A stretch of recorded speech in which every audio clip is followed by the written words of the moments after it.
juste déjà, pour commencer, 2-3 petites questions en dehors Ouais. pour avoir le cadre. Ouais. Est-ce que vous pouvez me dire un petit peu ce qui vous a poussé à devenir médecin urgentiste? Alors, déjà, ce qui m'a poussé à devenir médecin, Ah, il y a très longtemps, donc on ne va pas refaire passer toute ma vie en revue, mais c'était quand j'étais ado, quand je voulais faire médecin. Et chirurgien en partie. Donc j'ai fait aussi de la chirurgie. D'accord.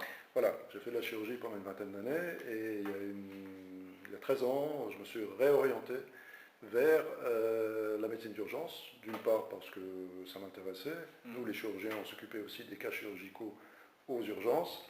Et après, il y a eu la possibilité de réorganiser le service, puisque les chirurgiens voyaient les cas de chirurgie, les médecins du service de médecine voyaient les cas de médecine. Il n'y avait pas de service d'urgence en bonne et due forme à Wissembourg jusqu'au milieu des années, voilà, oui, depuis une vingtaine d'années. D'accord. J'ai fait une formation en Allemagne, et j'étais assez longtemps en Allemagne, je suis revenu. Voilà, au début des années 2000, et en 2006, on a réorganisé le service des urgences, qui n'existait pas dans le vrai sens du terme, avec des urgentistes un petit peu, qui n'avaient pas encore toutes les formations, etc. Et puis après, au fur et à mesure des années, on a construit le service. Voilà, donc en fait, je me suis réorienté vers les urgences un peu sur le tard. D'accord. Voilà. Ok. Et alors, depuis une dizaine d'années, quelles sont selon vous les évolutions majeures des urgences? Bonne question. Alors, dans un petit service comme ici, oui, c'est ce service. Voilà, il y a les évolutions techniques aussi, en particulier avec l'informatique. On est depuis plusieurs années maintenant complètement informatisé, donc on est passé du tout papier ou tout en sans papier, informatisé. Dans les pratiques quotidiennes, il y a eu quelques petits changements en rapport avec les techniques et les progrès médicaux, mais c'est pas extrêmement important. Moi, je fais par exemple de l'écho depuis 30 ans. J'ai appris aussi en Allemagne pendant ma formation. Donc là, moi, j'ai tout de suite fait de l'écho ici, mais bien sûr, l'évolution, si on parle d'évolution, c'est d'essayer de faire en sorte, comme dans tous les services des urgences, de développer l'échographie, la fast écho essentiellement. Voilà. Après, on a bien sûr, comme tous les services d'urgence, augmenté plutôt lentement, de quelques pourcents par an, le nombre de passages. Ouais. Nous, on est un petit service, on a, donc là, il y a quelques années, on était à 35, maintenant on est à 37 passages par jour. Quand on a des grosses journées, c'est 50-55.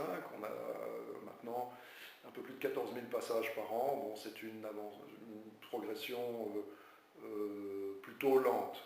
On n'est pas comparé à des grands services. L'évolution peut-être aussi à la violence, moins parce qu'on est en milieu semi-rural, on a peut-être un panel de patients moins problématiques, moins agressifs, plus respectueux, mais on remarque quand même aussi de ce côté-là, si on parle d'évolution, pas toujours dans le bon sens de la société, des exigences des gens, du manque d'impatience, des cas répétés de violence, alors surtout verbale, parfois aussi sur les réseaux sociaux, où les gens se lâchent, très peu de violence physique, comme il y a encore la semaine dernière à Strasbourg, il y a eu un cas là. Voilà, sinon quoi comme autre évolution, maintenant au début on a commencé on avait pris des collègues un peu de divers services qui n'avaient pas tous la formation. Au fur et à mesure des années, on a bien sûr c'est la loi et c'est l'obligation. Nous avons des collègues qui sont compétents. Et ici, ce qui est bien, c'est qu'on a quand même une équipe pérenne. Et des gens qui sont déjà depuis des années et des années. Il y a un an, on a malheureusement perdu une collègue qui allait sur Saverne, et puis un collègue... J'ai perdu, je me suis perdu. Non, pas heureusement. Une jeune collègue qui est allée sur Saverne, et puis un collègue qui a réduit. Donc ça posait quelques problèmes, et puis c'est vrai, c'est quand même, là depuis que les collègues sont partis ou ont réduit, c'est bien sûr aussi l'évolution, le problème de recruter, de trouver des urgentistes, mais ça c'est partout pareil, et en particulier dans des petites... villes villes comme nous, des petits hôpitaux, là au-delà de la Crète, c'est l'Allemagne, hein, donc on est au nord du nord, voilà, qui veut venir à Wissembourg, pas beaucoup de monde, heureusement. On avait eu quelques bons collègues là, qui sont venus de Strasbourg il y a quelques années, voilà, dont 2 sont restés. Mais c'est aussi l'évolution qui fait que peut-être le métier est trop dur, n'est pas assez attractif pour les jeunes collègues. On voit tous les problèmes qu'il y a, depuis des années et des années, les services d'urgence en grève, voilà, et les réformes d'une réforme à l'autre au fil des quinquennats et des changements politiques. Voilà. Bon. Mais disons que dans l'ensemble, c'est des choses qui sont un peu progressives, qui changent, mais il n'y a pas eu les dernières années, depuis 10 ans, de gros changements. Enfin, d'accord. Ça se fait au fil des ans, on ne le remarque même plus. Non, c'est rien. Voilà. Bon, vous avez anticipé quelques questions, mais c'est très bien. De quelle manière, c'était la prochaine question, la charge de travail a-t-elle évolué? Bon, a priori, ce que vous m'avez dit, c'est à peu près stable. C'est assez stable, quelques pourcentages. On va dire depuis une dizaine d'années, on est entre 12 000 et 15 000. Donc on a évolué quand même, voilà, de 2000, 2500 passages. Bon, voilà. Ok, voilà. Comparé aux autres services, c'est assez étonnant, mais c'est bien. Hein. Et considérez-vous qu'il y a eu des changements dans la prise en charge des patients, si elle est pareille, si vous s'est améliorée ou dégradée? Alors, il y a eu des changements dans le sens où on remarque que les temps d'attente, enfin les temps de prise en charge et les temps de passage sont de plus en plus longs. Ouais. Ça veut dire qu'il y a l'amont et l'aval, et que l'amont, ça veut dire qu'il y a de plus en plus de patients quand même, même si la progression n'est pas énorme, mais qui viennent aux urgences qui ne devraient pas y venir. D'une part parce que c'est leur propre décision, mais aussi, et ça c'est un problème dans beaucoup de villes, même à Paris, ils ont de moins en moins de médecins traitants intramuros parce que pas de place, parce que trop cher, parce que ceci. Et nous avons perdu plusieurs médecins traitants, généralistes à Wissembourg, et qui ne sont pas remplacés. Donc là, par exemple, la période estivale, on a eu aussi beaucoup de gens qui venaient ici parce que le médecin il avait son cabinet, mais il est en vacances. Ils ont le droit aussi à des vacances. Et bien, ils ne trouvent pas de remplaçant. Et donc, pas de remplaçant, cabinet fermé. Les gens, qu'est-ce qu'ils ont le dernier recours? Ce sont les urgences. Donc, de ce côté-là, l'amont, les gens viennent de plus en plus. Les médecins traitants envoient aussi pas mal, qu'on pourrait parfois faire aussi en ambulatoire. Hein. Mais aller aux urgences, on vous fera votre scanner tout de suite, alors qu'on peut prendre un rendez-vous. Mais les patients et parfois les médecins traitants abusent un peu en disant si vous ne voulez pas attendre, allez aux urgences. Hein. Ils font un peu le jeu, entre guillemets, des patients. Et parfois les patients viennent directement en disant voilà, si je vais aux urgences, j'aurai peut-être mon scanner tout de suite. Donc là, il y a aussi un petit peu d'abus de ce côté-là. Et puis aussi, après l'aval, on connaît bien, c'est le problème des lits qui sont fermés de plus en plus depuis des années et des années. Nous avons un problème aussi, mais c'est aussi dans toute l'Alsace et dans toute la France, c'est qu'il y a de moins en moins aussi pas assez de personnel infirmier. Donc là, depuis plusieurs mois, on a fermé des lits dans les 2 services de médecine par manque de personnel infirmier et plus ou moins médecins aussi. Hein, on revient au problème du recrutement médical et être attractif pour un petit hôpital comme nous. Donc vous n'avez pas assez d'aval non plus. Vous vous retrouvez avec des patients que vous n'arrivez pas, mais ça c'est les grands centres hospitaliers, ils connaissent ça depuis des années aussi, mais nous on le connaissait moins. Et puis aussi l'évolution fait que les collègues des services veulent, entre guillemets comme on dit, le paquet cadeau, quoi, bien ficelé, et qu'ils veulent qu'on fasse ça, qu'on fasse ça, qu'on fasse ça, qu'on fasse ça. Et donc on nous demande de faire de plus en plus de choses aux services, aux urgences. Il faut faire les émocs, mais vous n'avez pas fait le CBU, mais vous n'avez pas fait la BU, mais vous n'avez pas fait le scanner, alors que ça pourrait se faire au service, chez des patients qui sont en fait stables. Ce n'est pas des urgences. Mais, ou alors parfois, si on monte des patients, ils n'ont pas de voix, ils peuvent boire, ils n'ont peut-être pas besoin de voix, ou le bilan bilan sanguin, on peut peut-être le faire le lendemain parce que c'est, je ne sais pas quelle pathologie, mais bon, il n'y a pas besoin de bilan sanguin. Non, les gens, souvent, les infirmières, les médecins, parfois, disent, mais ils n'ont rien fait aux urgences. Enfin aussi. Donc il y a aussi cette pression des services qui veulent qu'on fasse beaucoup de choses. Hein. On est presque parfois un peu les prestataires de services. Hein, et si tu ne fais pas ça, je ne prends pas, etc. Donc, on se retrouve avec une pléthore d'examens à faire aux urgences pour les services, alors que ça pourrait se faire dans un second temps. C'est pour ça qu'on les hospitalise. Hein. Et on marche sur la tête parce qu'on parle de filière courte, donc il faut faire tout très bien et très vite. Hein. C'est les urgences. Ben oui, mais ce n'est pas toujours évident. Hein. Parfois, il faut un petit peu laisser du temps au temps, on ne sait pas toujours. Mais si on sait que le patient est stable, qu'il n'a pas de signe de gravité et qu'il doit être hospitalisé, on peut faire la suite. C'est pour ça qu'il est hospitalisé. C'est pour faire la suite du bilan. Hein, si on fait tout le bilan aux urgences, alors à ce moment-là, on peut tout faire. Hein. Donc ça, c'est cette évolution aussi là. D'accord. Des services, des gens en amont, des problèmes d'aval et des services qui demandent de plus en plus. Et donc, on a un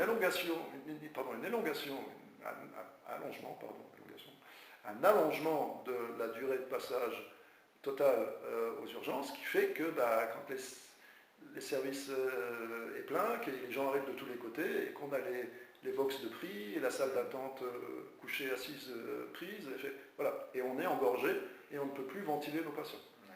Mais ça, c'est partout pareil. Oui, ça j'entends, ouais. Globalement. Mais nous, on était peut-être plus épargnés les dernières années, mais on remarque cette évolution maintenant. Voilà. Ben, ça répond un petit peu à ma question d'après qui demandait si le rôle du médecin urgentiste au sein de l'hôpital avait évolué, mais en gros c'est ce qui est... Nous sommes à la charnière. Hein. Nous sommes à la charnière. Nous sommes en première ligne, hein, puisque quand on vient dans un hôpital, en général on passe par les urgences. Alors nous, on a aussi un ancien état d'esprit aussi de tous les collègues des services. Tout passe par les urgences. Hein. Bon, ben non. Pourquoi tout devrait passer par les urgences? Mais c'est plus facile. Hein, et on fait déjà beaucoup de boulot pour eux, alors que s'il y avait des admissions directes, ça serait plus simple pour nous, mais pour eux, plus de travail. Enfin bon, je suis un peu mauvaise langue, mais bon, c'est aussi un peu comme ça. Et nous sommes vraiment un point d'orgue entre tous les services. Nous sommes donc en première ligne et après on dispatche. Enfin, on est un service en soi puisqu'on fait quand même de la médecine. Hein. On ne fait pas que du dispatching. Avant, peut-être les services d'urgence c'était plus du dispatching. Maintenant, on fait quand même de la médecine, on fait du diagnostic, on fait de la thérapie d'urgence, on fait des examens complémentaires et après on dispatche. Et donc là, ça a évolué dans le sens aussi, bien sûr, où on fait de plus en plus d'actes, c'est ce que je disais, demandés aussi par les collègues, que maintenant, bon, depuis des années, mais quand même, il y a des lits portes du HCD dans les services, donc on a des mini-services, il y a même maintenant des services post-urgence, comme des services de médecine, hein, dans les grands centres. Hein. Non plus des lits du H, mais des lits d'hospitalisation. Hein. Voilà, donc les services d'urgence se transforment vraiment presque dans les grands centres, au moins en services presque normaux. Quoi. Hein. Et on est vraiment entre tous les services. Hein. Et bon, ben voilà, on a un rôle quand même non négligeable à jouer, comme tout le monde, mais on est vraiment à la croisée des chemins. Hein. Voilà. Okay. Et comment il a évolué le rapport avec les patients au fil des années il a dit qu'il y avait un peu plus de tension, mais... Oui, il y a un peu plus d'impatience et parfois de tension, sinon de violence verbale. Mais dans un petit hôpital comme le nôtre, en milieu semi-rural, les gens sont quand même corrects, respectueux. Hein, c'est pas comparable avec des grands centres où voilà, il peut y avoir quand même beaucoup plus de problèmes sociaux et de violence. À ce propos, on collige tous les cas d'incivilité ou de violence verbale, a fortiori civile. Hein. On a un logiciel informatique, hein, donc les FSEI, les fiches de signalement d'événements indésirables. Donc tout ça, c'est informatisé et je dis au personnel, dès qu'il y a un problème d'incivilité, de violence, de ceci, de cela. Tout de suite, on le note pour avoir une statistique d'année en année, tout à fait objective. Et ça passe par la cellule qualité, et ils nous font des statistiques, et on peut les présenter aux instances, en CME ou à la direction, en disant, ben voilà, regardez, ça augmente, est-ce qu'il ne faut pas faire quelque chose? Bon, on n'a pas, par exemple, d'agent de sécurité, nous, voilà, parce que petit hôpital, parce que c'est sûr que c'est rare, et que ça a un coût très important. Voilà, mais tout ça est colligé statistiquement. Donc, pour revenir à la population, nous, on est plutôt encore, on va dire, voilà, je ne dis pas que c'est le Bronx dans tous les grands services d'urgence des grandes villes, mais disons que c'est un peu différent. Hein, c'est un peu différent. Voilà. En général, ça se passe plutôt bien. D'accord.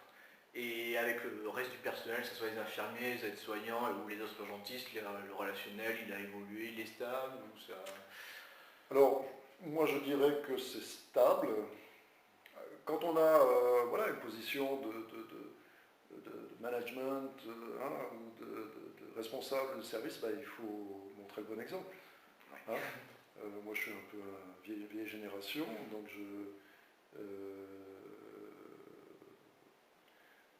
le respect est mutuel, hein. J'y attache beaucoup d'importance. Donc chaque personne dans un hôpital, quel qu'il soit, ou dans une entreprise, du PDG à la personne qui nettoie les bureaux, ou du directeur d'hôpital à la SH, tout le monde a son rôle à jouer, et il faut se respecter les uns les autres. Et j'y attache beaucoup d'importance. Donc j'essaye de montrer l'exemple et d'être correct avec tout le monde.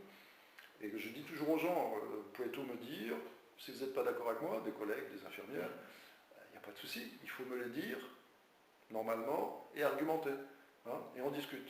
Voilà.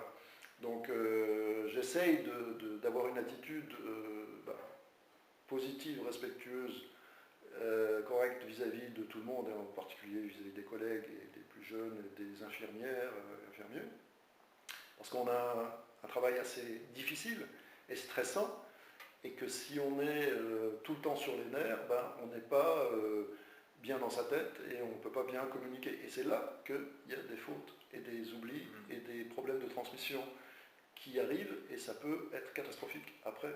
Hein. On a des patients, c'est le centre de nos préoccupations, hein, c'est quand même des êtres humains, c'est parfois voilà, la vie et la mort, c'est la maladie.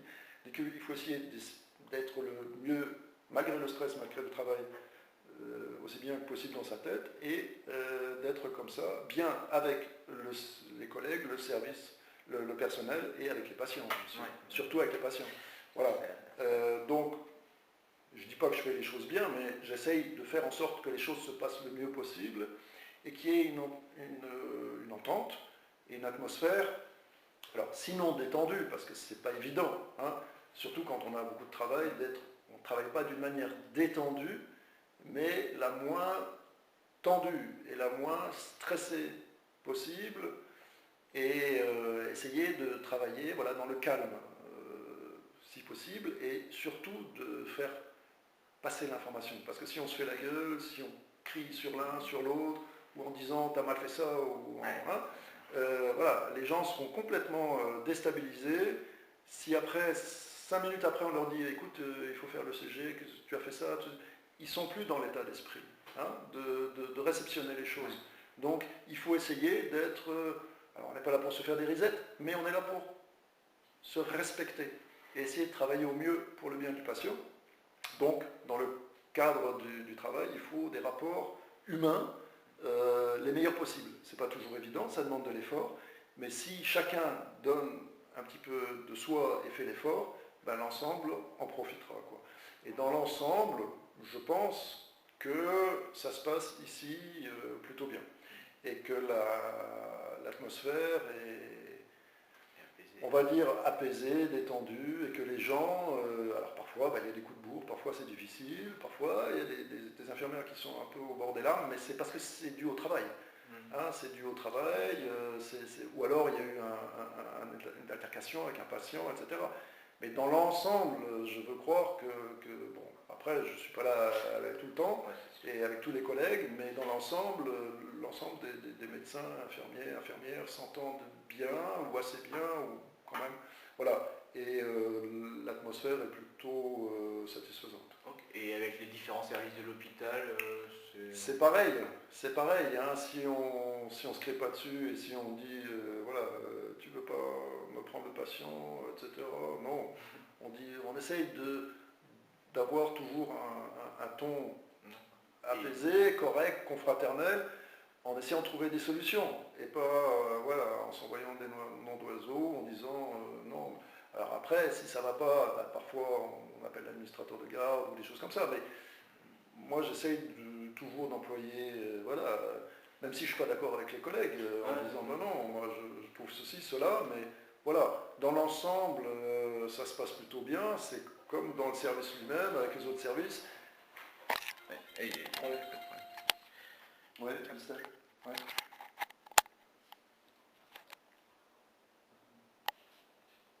Bon, je vais essayer d'avancer un petit peu pour vous. Je parle. Alors, comment décririez-vous votre relation avec les médecins généralistes de votre secteur et comment il a évolué au fil des années? Alors, toujours pareil, hein, comme avec les collègues aux urgences, comme avec les collègues de l'hôpital, bah là c'est pareil. Il est toujours tout à fait bon.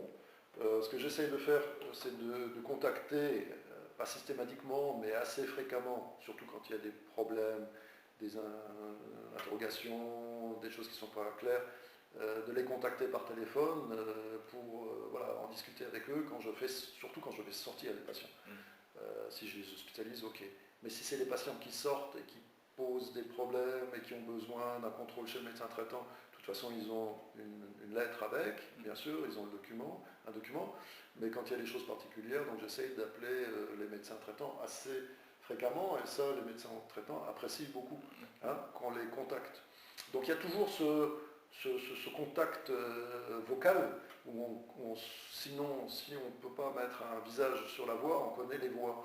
Donc on se connaît quand même déjà depuis des années par des contacts téléphoniques répétés, et puis parfois on se voit bien sûr aux formations. On se connaît aussi.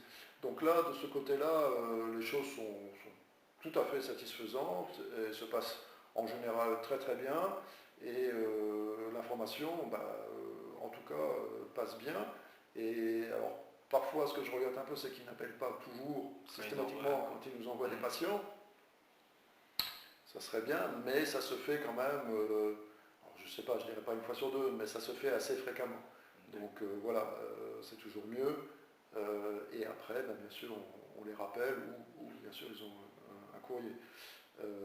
Dans l'ensemble, non, ça se passe plutôt bien. Ça se passe plutôt bien. Et selon vous, quel regard ils portent les médecins généralistes sur les médecins urgentistes ça, il faudrait leur demander. Oui, savoir justement. Quel rôle, quel regard portent les médecins généralistes sur nous. J'ose espérer qu'ils ont un regard positif. Une fois, j'ai eu d'un collègue une bonne remarque en disant heureusement que vous êtes là, ou heureusement que tu es là, tout se passe bien, super, merci. Voilà. Bon, après, chacun fait son boulot et puis on ne va pas s'envoyer des fleurs tout le temps. Après, je ne sais pas, on essaye de faire des efforts de telle sorte qu'eux, ils soient satisfaits de notre prise en charge de leurs patients. Après, ça, c'est pas toujours le cas. Je pense, mais je ne sais pas, mais je pense que l'ensemble des médecins installés ici dans le pays luxembourgeois est plutôt, on va dire, satisfait de la prise en charge par les urgentistes. D'accord. Bon, voilà. Et vous, quelle est votre opinion sur justement la gestion des médecins généralistes vis-à-vis de leurs patients qu'ils adressent aux urgences voilà, globalement. Sujet hautement politique. Après, voilà, les médecins, ils sont seuls dans leur cabinet, avec pas grand-chose. Donc en fait, la plupart du temps, ils ont leur examen clinique, et puis leur 5 sens, et puis leur stéthoscope, et leur appareil de tension, parfois un ECG, pas tous. Et quand il y a des tableaux cliniques pas évidents, c'est normal qu'ils envoient les patients. Bon, Après, certains, on va dire, en voient plus facilement, et d'autres essayent d'utiliser plus les moyens qu'ils ont à leur disposition, et parfois aussi en ambulatoire, voilà, sur quelques jours, de faire des bilans. Comme je disais tout à l'heure, un petit peu, voilà, de manière un peu de provocation, certains médecins n'hésitent pas à envoyer des patients pour faire un scanner tout de suite, alors qu'on peut faire le scanner en ambulatoire. Hein. Mais bon, quand un médecin traitant appelle, c'est notre politique pour adresser un patient. Nous ne disons jamais non. Donc, le médecin traitant appelle, donne les éléments cliniques, etc., justifiant la demande de consultation aux urgences. Bon, parfois on demande quelques petites précisions, mais on ne va pas discuter avec le médecin traitant pour dire mais attendez, est-ce que vous voulez vraiment envoyer le patient? Est-ce que c'est nécessaire? Non, on ne fait pas ça. On accepte le patient et puis après on voit. C'est notre politique, on ne dit jamais non, même si bien sûr on n'a pas de lit. Alors si c'est un patient qui théoriquement doit être hospitalisé, mais on n'a pas de lit, mais on va quand même l'accepter parce qu'on va faire le bilan aux urgences. Après, si on n'a plus du tout de lit et que c'est un patient qui doit rester hospitalisé, ben, je sais pas, on trouvera une solution. Dans le pire des cas, on le laisse sur le brancard. Et sinon, bah, éventuellement, on le laisse rentrer. Donc, oui, bon, les médecins, ils sont parfois un peu démunis dans leur cabinet, donc bah, voilà, ils demandent une consultation aux urgences, bah, nous on l'accepte et on ne discute pas. D'accord. Voilà. Et la permanence des soins en coordination avec les médecins généralistes, elle a évolué de quelle manière dans le secteur? Oui, ça, tout le monde le sait, depuis surtout la canicule de 2003 et les différents gouvernements et les différentes choses. Alors les médecins, on passe peut-être d'un excès à l'autre. Les anciens médecins qui faisaient des gardes du vendredi soir au lundi matin, qui voyaient 150 patients, qui se déplaçaient chez les gens, voilà, à des médecins qui sont dans leur cabinet, qui font une garde de nuit, et encore, peut-être jusqu'à minuit, et les nuits profondes, il y en a de moins en moins, et qui ne se déplacent plus en garde chez les patients. Ils refusent souvent la plupart du temps, enfin beaucoup. Ou alors disent non, venez chez mon cabinet, vous ne pouvez pas, je vous envoie une ambulance. Donc l'ambulance, elle va où? Elle va aux urgences. Ouais. Je caricature peut-être un peu, mais à peine, on passe d'un extrême à l'autre, où la permanence des soins est en train de s'effondrer. On le voit bien dans toute la France, avec des régions plus ou moins encore plus sinistrées que d'autres. Mais chez nous aussi, c'est de pire en pire, entre guillemets. Donc, a priori, si l'évolution continue comme ça, il n'y aura plus du tout de permanence des soins, en tout cas en nuit profonde. Après, les médecins traitants, ils bossent toute la semaine, tout le temps, du matin jusqu'au soir. Après, il faut prendre encore des gardes. Alors là, comme il y en a de moins en moins qui en font, donc il y en a ceux qui restent et qui acceptent encore de faire des gardes, ils en font de plus en plus. Ils sont aussi en burn-out et ils n'en peuvent plus, donc ils lâchent aussi. Donc ça fait effet boule de neige.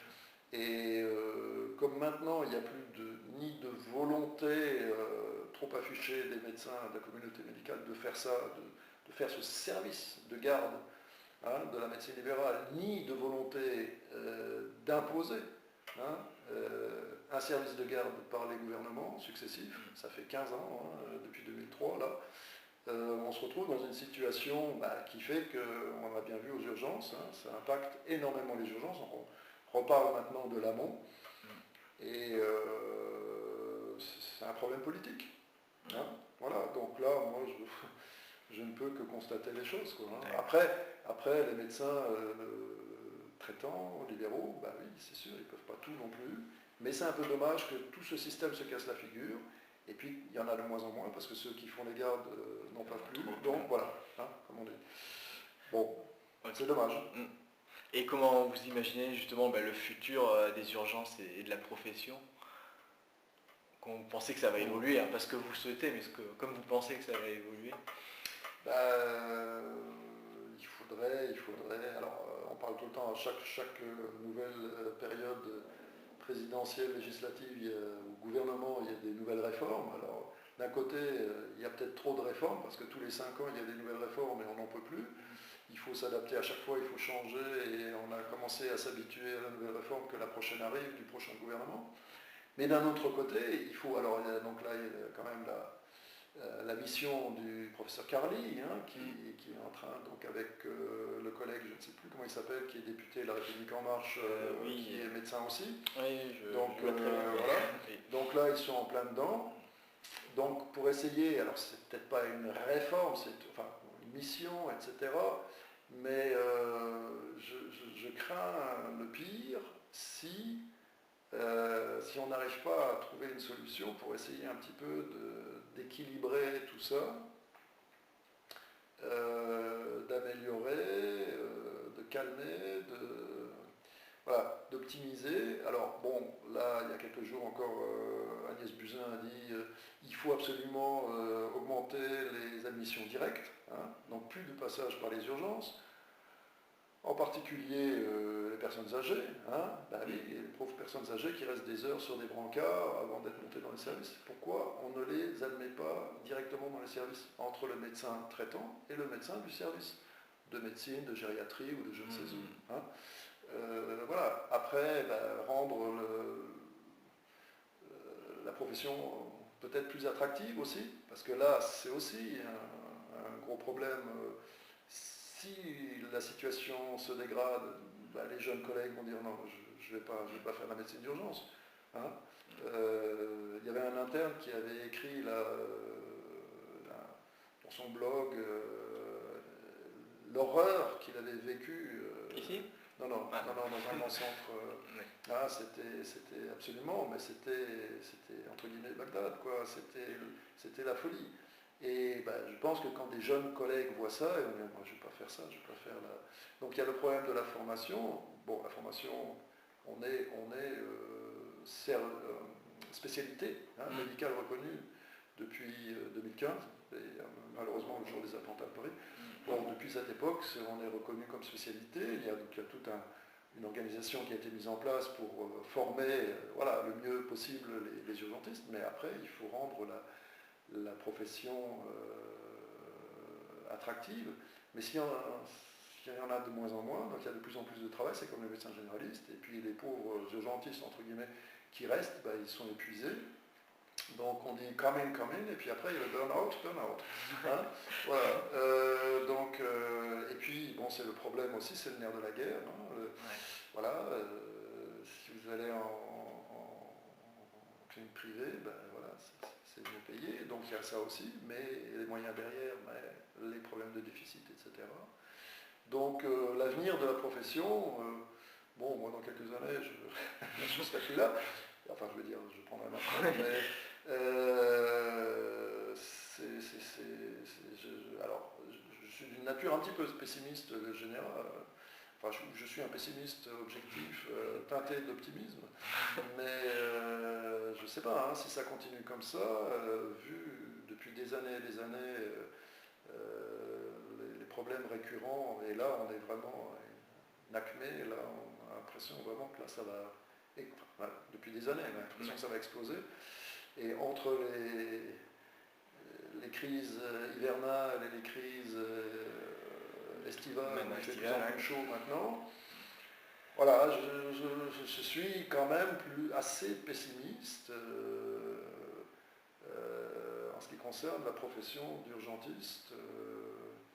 Mais on est vraiment un des piliers du système de santé. Mais si ce pilier s'écroule, vous imaginez le fonctionnement de l'hôpital. S'il n'y a plus d'urgence, dans un hôpital, s'il n'y a plus d'urgence, qu'est-ce qu'on fait Donc c'est ça le problème. Et là, les urgences, c'est les urgentistes qui les font marcher. S'il n'y a plus d'urgentistes, c'est fini, quoi. Et c'est ce qui nous pend au nez. Et je ne sais pas ce qui va se passer. Et on a de quoi être un peu pessimiste quand même. Voilà. D'un autre côté, c'est un beau métier quand même, parce que c'est un métier extrêmement varié. hein, où on a tout le panel de la médecine, même la petite chirurgie, on peut faire des gestes, on peut faire pas mal de choses, on peut faire aussi déjà de la médecine intensive, complémentaire. on peut faire de la réanimation, on peut faire beaucoup de choses. Donc c'est extrêmement varié, c'est très intéressant, mais les conditions de travail, pour les raisons qu'on vient de citer, sont difficiles, de plus en plus difficiles, dans un contexte politique, économique extrêmement tendu, ce qui fait que malheureusement, même si c'est un métier attractif, il n'est pas vu comme attractif par les jeunes générations, parce que c'est les jeunes générations qu'il faut recruter maintenant et qu'il faut attirer vers la médecine d'urgence. Et là, parce qu'avant, les spécialités nobles, c'était la chirurgie, à une époque aussi l'anesthésie, la gynéco, l'obstétrique, mais tout ça c'est des spécialités, bon, parlons pas de cardiologie, parce que ou des spécialités particulières de chirurgie, cardiochirurgie, mais c'est des spécialités aussi à risque, c'est des spécialités très difficiles, c'est des spécialités fatigantes, stressantes, etc. Et les urgences, ben oui, c'est sûr, avec les gardes de nuit qui reviennent. Et si on n'arrive pas à compenser ça par une certaine attractivité sur le plan de l'organisation, aussi financier, etc., je crains que la situation continue de se dégrader. Je ne sais pas ce que ça va donner dans quelques années, malheureusement. Ouais. Et vis-à-vis de la relation avec les médecins généralistes, il y aurait des changements que vous souhaiteriez pour améliorer cette relation? Oui, alors bon, peut-être sur le plan de l'organisation, par exemple, que chaque médecin appelle avant d'envoyer un patient, qu'on discute, peut-être qu'on se permette de discuter de l'indication ou pas. Mais c'est sûr que d'un autre côté, si les médecins sont tout le temps au téléphone pour appeler les urgentistes, c'est plus facile d'envoyer le patient sans appeler. Bon, après,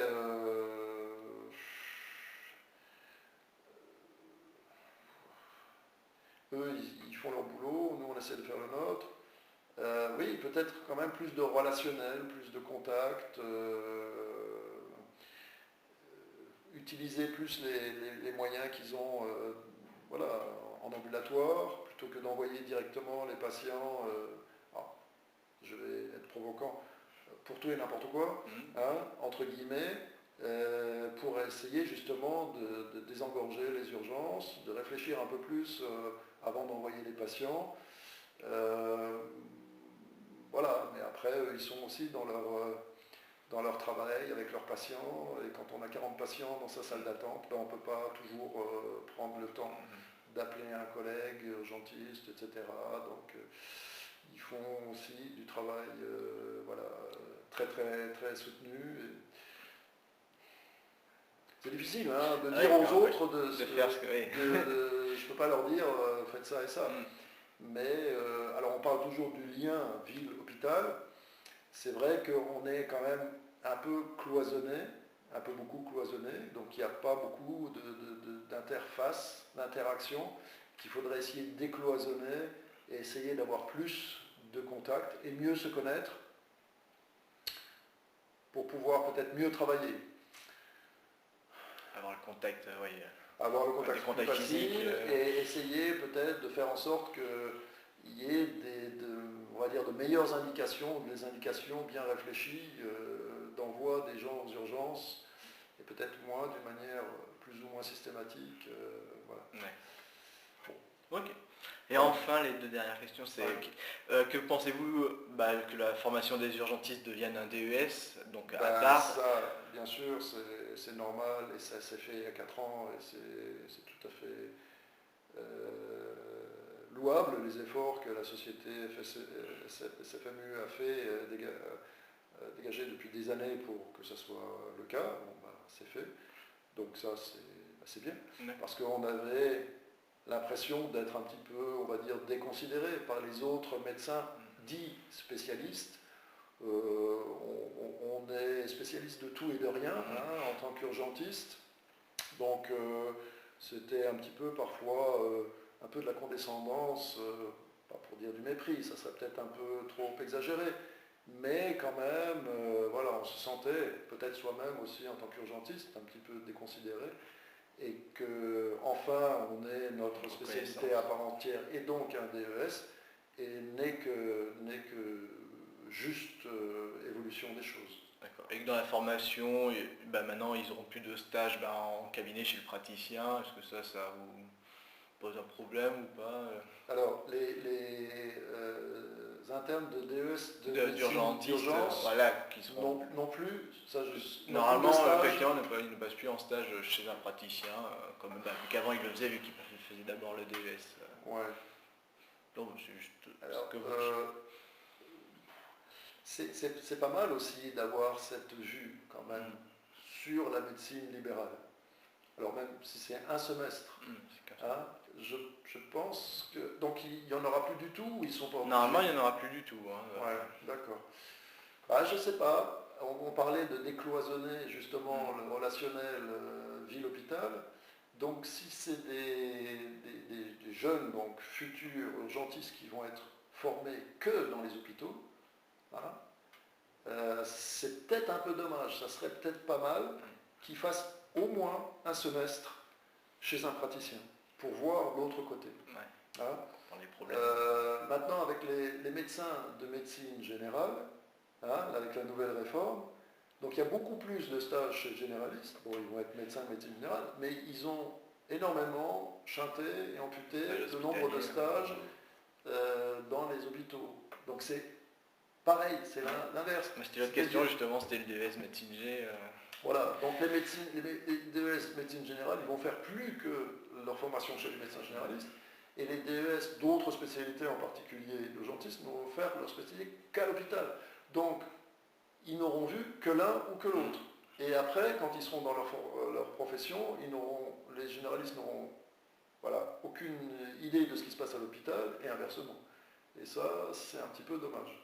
D'accord. Et le fait aussi que les internes de médecine G, ils sont obligés d'être dans la première année pour passer le stage. Ouais, ça c'est pas bon, je trouve. Ouais, pas bon.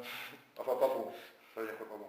Non, je pense, là, jusqu'à présent, ça fait à peu près maintenant 5 ans qu'on a des internes de médecine G, et ils étaient donc, la plupart du temps, 3e, 4e, 5e semestre, ou en fin de formation. Donc ils étaient déjà passés par plusieurs stages, et ils avaient déjà une certaine expérience. Et c'était quand même, pour nous, plus appréciable. Bien sûr, on était là pour les encadrer, mais quand ce sont maintenant aux urgences directement, où ça va assez vite, où il faut, justement, en cas d'urgence, prendre des décisions, etc. Je pense que quand on est au tout début de formation, c'est pas évident. Moi, je pense que c'est pas bon. C'était mieux avant. Alors pour nous, peut-être les urgentistes, plus facile parce que les jeunes avaient de l'expérience, mais on s'en occupait quand même. On ne les laissait pas seuls, bien sûr. On ne les laisse pas seuls. Mais si ce sont des tout jeunes, donc en début, premier, deuxième semestre, on sera derrière, et on va s'occuper d'eux, bien sûr. Mais je ne sais pas, je pense que ça aurait peut-être été mieux de commencer par des services de médecine, où ils ont plus le temps de se poser, où c'est plus calme, où ils font les visites, où ils réfléchissent, etc. Que dans un service d'urgence où ça tourne. Bon, et puis en plus, beaucoup plus de stages chez les praticiens et les services des différents services des hôpitaux qui sont dégarnis très fortement, très très fortement.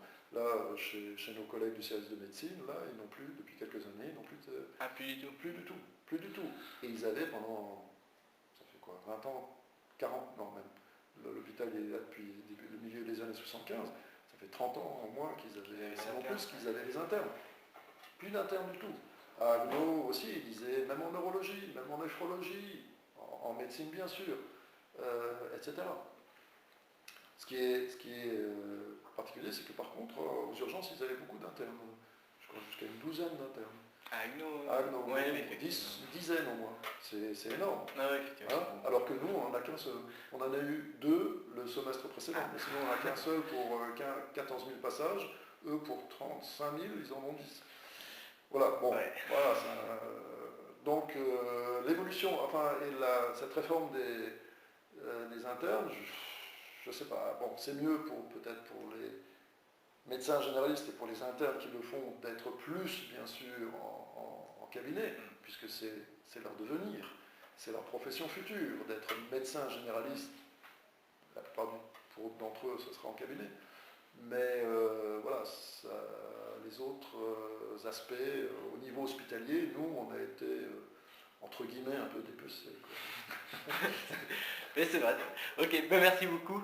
Bah, pas quoi. Voilà. Que je me trompe pas comme la dernière fois.